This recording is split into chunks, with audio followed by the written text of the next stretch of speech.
लहंगा ले आए लो पिया हो चोलिया ले आए कि लहंगा ले आए लो पिया हो चोलिया ले आए लो काहे ना ले आए लो पिया हो उठावा के ललिया काहे ना ले आए लो पिया हो उठावा के ललिया अरे काहे ना ले आए लो ये पिया हो उठावा के ललिया हो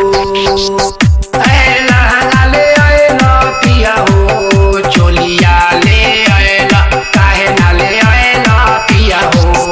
उठावा के ललिया काहे ना ले आए लो पिया हो उठावा के ललिया काहे ना ले आए लो पिया हो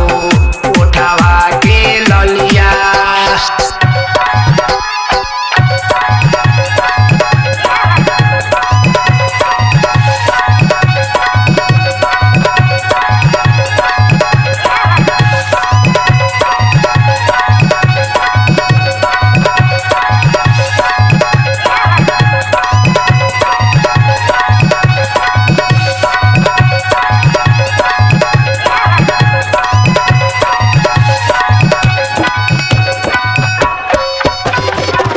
लहंगा ना भावे हमके भावे नाही चोलिया लहंगा ना भावे हमके भावे नाही चोलिया बलिया ले आए लो पिया हो चूड़िया ले आए लो बलिया ले आए लो पिया हो चूड़िया ले आए लो काहे ना ले आए लो पिया हो चूड़िया लो हटिया काहे ना ले आए लो पिया हो चूड़िया लो हटिया अरे काहे ना ले आए लो ये पिया हो अरे चूड़िया लो हटिया हो लहंगा ले आए लो पिया हो चोलिया ले आए लो लहंगा ले आए लो पिया हो चोलिया ले आए लो काहे ना ले आए लो पिया हो उठावा के ललिया काहे ना ले आए लो पिया हो उठावा के ललिया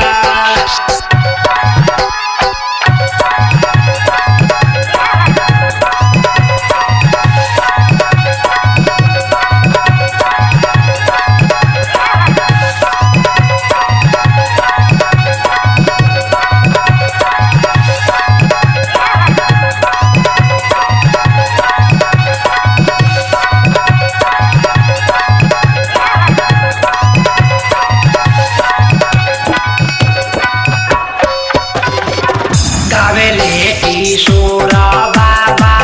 लिख के ई गानावा हो गावेले किशोर बाबा लिख के ई गानावा हो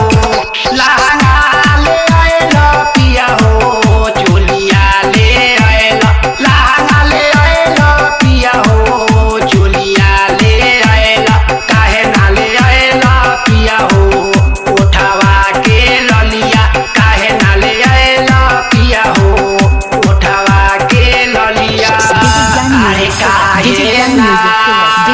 ले आए लो ये पिया हो अरे चूड़िया लो हटिया हो लहंगा ले आए लो पिया हो चोलिया ले आए लो लहंगा ले आए लो पिया हो चोलिया ले आए लो काहे ना ले आए लो पिया हो उठावा के ललिया काहे ना ले आए लो पिया हो उठावा के ललिया Digigyan Music, correct. Digigyan Music.